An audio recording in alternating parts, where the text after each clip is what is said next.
السلام علیکم ناظرین، پروگرام کا نام ہے پورا سچ اور میں ہوں آپ کا میزبان ذوالفقار راحت۔ ناظرین، ایران امریکہ ڈائلاگ میں ایک دفعہ پھر ڈیڈ لاک ہے اور غیر اعلانیہ سیز فائر کا معاملہ چل رہا ہے۔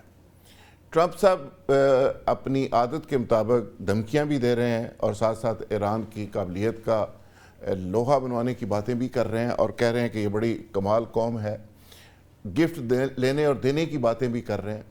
لیکن اسرائیل کی ساتھ ساتھ جو ہمیشہ سے شرارتیں ہیں وہ بھی جاری ہیں، لیکن ابھی تک ایران کی طرف سے مذاکرات کے حوالے سے کچھ سالڈ اناؤنسمنٹ سامنے نہیں آئے۔ ٹرمپ صاحب فرماتے ہیں کہ 8 خواتین ایران نے گرفتار کی ہوئی ہیں، جس میں 4 کو وہ چھوڑ رہے ہیں۔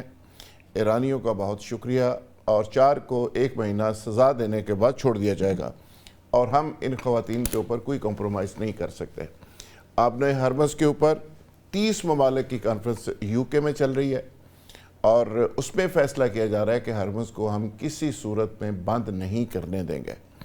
آگے آنے والے دنوں میں کیا ہوگا، اس پہ ہم بات کریں گے۔ آج شمشاد احمد خان، سابق سیکرٹری خارجہ، حالات و واقعات سے بخوبی واقف، ان سے ہم جاننے کی کوشش کریں گے۔ میاں سیف الرحمان، دی نیوز کے سینئر ایڈیٹر، سینئر صحافی، تجزیہ کار۔ میجر ریٹائرڈ راؤت تصور صاحب، سینئر دفاعی تجزیہ کار، وہ بھی ہمارے ساتھ آج جڑے ہوئے ہیں۔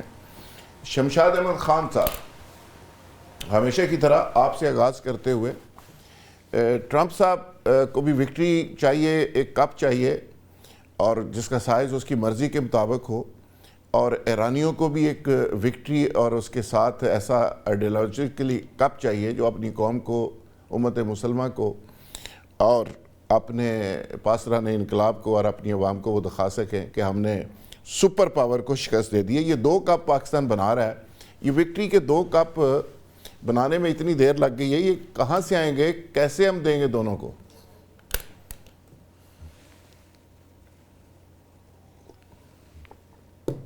بہت بڑا، اور کہا یہ جاتا ہے کہ پاکستان سفارتکاری کر رہا ہے۔ سر، تو ہمارا کیپٹل اسلام آباد پچھلے پتہ نہیں کتنے دنوں سے بند پڑا ہے کہ ابھی امریکن ٹیم آ رہی ہے، ایرانی ٹیم آ رہی ہے، تو پورا اسلام آباد بند ہے، ٹریفک بند ہے، چھٹیاں ہیں، یعنی کچھ عجیب سا ماحول ہے۔ ایسے لگتا ہے کہ پہلے کبھی سفارتکاری کسی نے دیکھی نہیں ہے، اور یہ کچھ عجیب قسم کی سفارتکاری ہو رہی ہے جہاں پورا دارالخلافہ کا بند ہو جائے اور کاروبار رک جائے ریاست کا، اور جس کو کہتے ہیں نا آن لائن، افسروں کو، آفیشل کو کہا جاتا ہے کہ گھروں سے آپ آپریٹ کریں۔ اچھا شمشاد صاحب سوری، آپ جاری رکھیے گا۔ اب لوگ یہ کہہ رہے ہیں کہ ہرمز نے پتہ نہیں کھلنا کہ نہیں کھلنا، خدا واسطے اسلام آباد اور پنڈی کھول دو، یہ مطالبات چل رہے ہیں سر۔ ایک بات یہ ہے، میں صرف آپ آج اس موقع کا فائدہ اٹھاتے ہوئے بتانا چاہتا ہوں کہ سفارتکاری کیا ہوتی ہے، سر، اور یہ پہلی دفعہ نہیں ہے کہ پاکستان سفارتکاری کر رہا ہے۔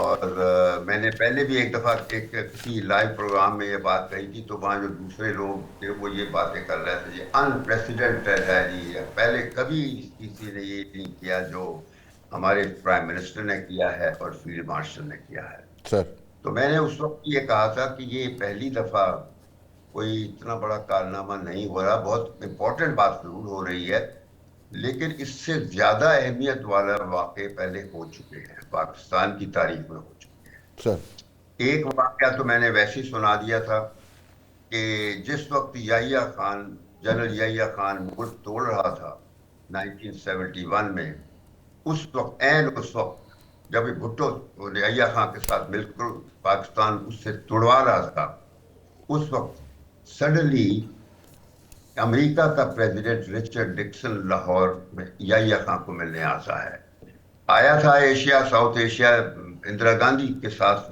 باقاعدہ وزٹ تھا اس کا انڈیا کا، اور وہاں سے فارغ ہوا، کہتا ہے میں نے جنرل یحییٰ سے ملنا ہے، تو ادھر آ گیا۔